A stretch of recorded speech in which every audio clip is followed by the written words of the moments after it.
Hi, this is Amos Tarfa. I'm here with Dr. Jean Gullux from our Grand Forks campus, and I'll have her share more about herself. But we're going to talk about a few things today, and we want to encourage you to please email us after this episode if you have any questions about how to help children flourish, mental health wise, or just help people flourish. Let us know. So let's start from the top. Who is Dr. Jean Gullux? Hi, I am Dr. Jean Gullix, and I have a PhD in child development, and I am a family nurse practitioner. So right now I am counseling as a developmental and mental health specialist. Okay. And what kind of things do you deal with in your profession from day to day? Generally, what kind of different needs do you meet? Well, in the last 3 years, it's been much more severe than before with depression and anxiety in children and especially in women and college students through probably age 30. Wow. There's a much greater need. The depression is worse. The anxiety is through the roof for a lot of these Wow. children and families. Wow. So Dr. Jean Gullux is reached out to us in the LifeSTEM Moorhead campus, and they were at a prayer meeting. And actually, why don't you share that story, and then I'll tie it back to just what the opportunities God has given us to work together. Okay, so I have a prayer meeting at my house. My husband and I do every Monday evening. And in October last year, I was praying and I heard or felt or sensed God saying, yes, we want to protect the children, but we have to make a plan, wrap around the parents so that they can have a place where they feel their children are safe and are learning a good classical education. And so with that, I told one of the counselors I work with, and the very next day she told me, have you seen Amos Tarfa on TV? And I said, no. So I called him, and he called me back right away. And that started our trek to get LifeSTEM Academy in Grand Forks. And 9 months later, we had the keys to a place we rented, and we're starting school on August 29th. Yes, no, we praise God. That's excellent. One of the reasons why I was excited to hear from Jean is that we were looking at opportunities to replicate LifeSTEM Moorhead in different cities, giving people a chance to have good education. But one of the things that's interesting with that is I just feel like we're at a time as a nation where I think of the hospitals of the early 1900s and 1800s where the church was making or giving opportunities to serve communities, and that's what LifeSTEM is trying to do. But we're also trying to provide the best STEM education we can, teaching books by Isaac Newton, James Clerk Maxwell, and so on. So that was part of the vision. And so when she called, I was like, this is a great opportunity. And I just think there's so much that can happen. There's a symbiotic relationship for the biology students, right? So we can learn from them, they can learn from us, we can encourage one another. So we praise God for this opportunity. We're in the Grand Cities Mall in Grand Forks, and we're just looking forward to what the school year will bring. Okay, so now a little bit of more about the anxiety. I just want to touch on that, and then we'll go over the news report. What are some of the causes you see, with far as the anxiety from just overall? What is causing a lot of young people to wrestle with these issues that from your experience? Number one is cell phones. Okay. Um, they have their phones with them all the time, even in the classrooms. They have anxiety if they don't get a certain number of likes. They get bullied 24/7. They're not sleeping. Excuse me. So, They're not sleeping well. Um, and then they're always comparing themselves to the beautiful people on the reels or whatever.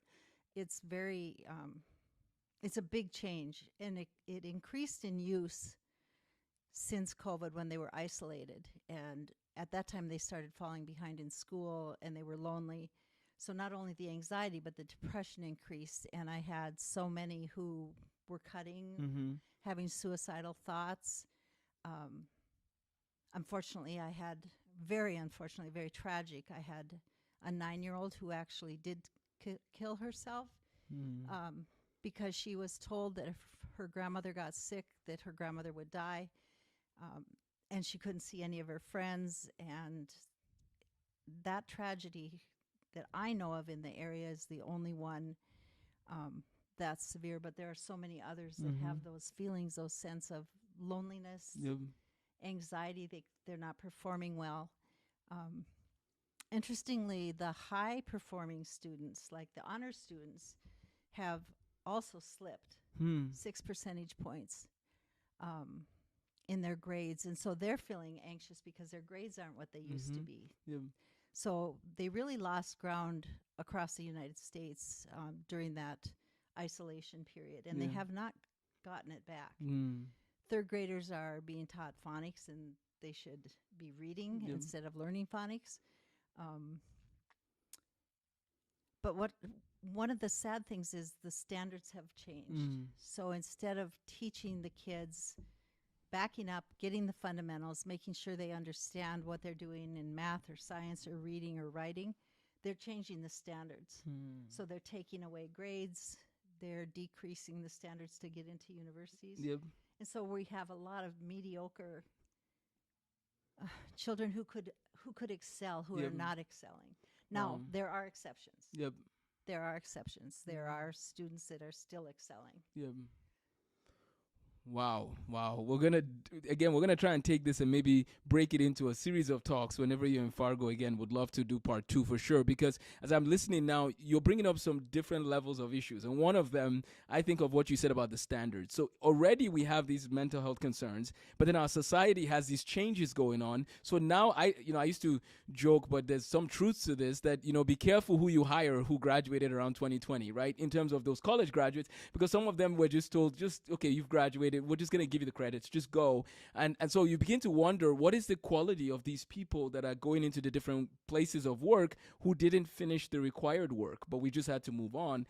And that could be a concern. It's a big concern. And now to make it worse, in North Dakota, they're allowing student teachers to be the main teacher without the mentoring. Wow.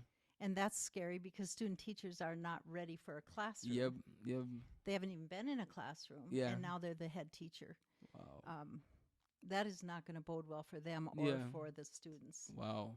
So we'll definitely look at solutions, and I don't know if you want to do a few now or all at once, but I just wonder what, maybe we'll stay with the smartphones for a second. So at LifeSTEM Academy, this has come up. I don't know if someone mentioned it at our back to orientation event yesterday, but cell phones and what is the policy and how do we navigate that?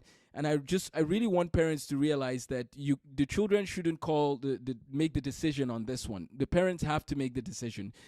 So why don't we talk about some good, healthy habits around cell phones and smartphones, and maybe even talking about some things that should not be the case regarding smartphones. What do you think as far as tying it to the youth and maybe the issue of sleep all in one? Okay. Physically, the cell phones emit a blue light, and that keeps the brain active and gets in the way of sleep. Okay. Psychologically, they have their phones with them in bed. They're on their phones. They get very emotional about what they're sending, what they're not sending. I just saw a senior in high school who's sending inappropriate photos. The parents have got to make the rules. These are not the kids' cell phones. They live in your house. You bought them, or even if the child bought them or got them as a gift, they're yours to be in control of. So there is a big difference in the kids who have restrictions on their phones because, for example, they put them on the kitchen counter if they're in high school at 9 p.m. Yep. That's 2 hours, 1 to 2 hours without that blue light, and then they do other things. Okay. Hopefully not TV, but they will read, they will play a game together, even converse with parents. If you go out to a restaurant and you see parents on the phone all the time and kids pulling on them to get their attention, that's bad. That's very negative connotation for the child that they're not as important as that phone. There's a child sits in front of me in church who's 4 years old who has a phone the whole entire service. Kids don't learn from that. No. They don't even learn from Sesame Street. The research shows it very clearly. Wow. They need interactions. They need relationships. So I'm very frightened about what's going on in their brains because there is some physical stuff with magnetism and blue lights and some of that. But who are the leaders going to be if they haven't learned to interact and talk with other people? Yep. Wow. So parents, and we are pleading with you, your kids need to put away the phones. Like there's no reason. they need to be with the phones all the time. Even those who work at the White House, I was telling some of the teachers, they have to put away their phones when they go into certain meetings. If you are making decisions for a country and you have to do that, these kids can put away their phones, right? I remember we used to have these landlines, and that was different, of course, because you had to pick it up, call, wait for a dial tone. And I would talk with some of my friends, maybe for a half hour, an hour, whatever, because there was no transportation option maybe readily available. So that would be one way to talk. Otherwise, we would always go downstairs, play, on the concrete. A lot of us got hurt playing soccer that way, but that was what we did. And every day from about 4 o'clock to 6 o'clock, I knew I could go downstairs and play. And so we played soccer, and then when Voltron came on, we did watch that sometimes. Voltron was a big cartoon growing up in Nigeria. And so, but we were always doing this, trying to be with our friends, trying to talk with our friends. It was a lot of interaction. There was a lot of communication, and I feel like that's just not happening at a deep level. Well, you can't communicate if you don't see body language, Yeah. for one thing. So it's very easy to send out a nasty text because you don't see the effect on the other person. Now, talking by text is very often misunderstood. I'm not saying the phones are all bad. Yep. I have one. Yep. We all have one. There's positive things to everything, but for the children, it's not even recommended to have them in their hands until they're 5 years old. Okay. So these toddlers and infants, it affects their brain. Yeah. When they get older, they need to be taught how to use it. Yep. The parents have to have controls on it. The incidence of watching porn in elementary kids has gone way up because it's available and they know how to find it. Wow. But the positive things are, there's a calculator. Yep. They can look on the internet when you teach them appropriately. Yep. Research. Yep. Math solutions. Yep. Audiobooks are very helpful for kids who have difficulty retaining. So I'm not saying it's negative. What I'm saying is there are so many things that can go wrong with it. Yep. And when you have a child who's not sleeping well, no matter what the reason, you're going to have a crabby child who can't stay focused and attentive. Yeah. Wow. There's a lot of reasons to think about your family's policy when it comes to phone use. So please, I would highly recommend that your family take a step back and say, here's how we're going to live by these things. What are we going to do different? You have to be intentional about technology use. We can't just allow it to, fall into place, if that makes sense. Right. This intentionality. And when parents have made the step Yep. to limit the time, even to the point of putting the phones up on the refrigerator for 3 or 4 days, Yep. the kids didn't even want them back in some Wow. of the studies. And 3 kids I know, they said, just leave them there. It's more Wow. fun without them. Wow. So they don't know what it's doing to them. Yep. So you parents have to be in charge. Yep. Maybe reading some good books on the topic, just getting that information. I feel like we look at like 1800s, 1900s, there's certain skills that people were learning and we needed it for those times. And today I feel one of the skills is the technology use issue. It needs to be taught. And sometimes in our school schedules, people are busy with, we need you to learn math, which, yes, I agree. We need you to learn this and that. But are we teaching you how to use this thing that some of you are using for 8 hours a day? And so healthy habits, so sleep time, maybe we can reverse engineer this. Sleep time, you said about 10, 11 hours. So let's say middle schoolers, what are we looking at? Middle school, 10 to 11 hours because they're growing. Yep. And most growing takes place when they're sleeping. Okay. And younger kids, nap time is important up until maybe age 4. Yep. And then younger kids and older kids need a little less sleep. Yep. But here's a perfect example. An example of one person. Yeah. My son slept. I could put him down at 8 p.m. and he would get up at 9 a.m. I could put him down for a nap and he'd sleep 2 hours twice a day. Yep. Fell asleep in kindergarten. And I said, growth takes place when you're sleeping. Yep.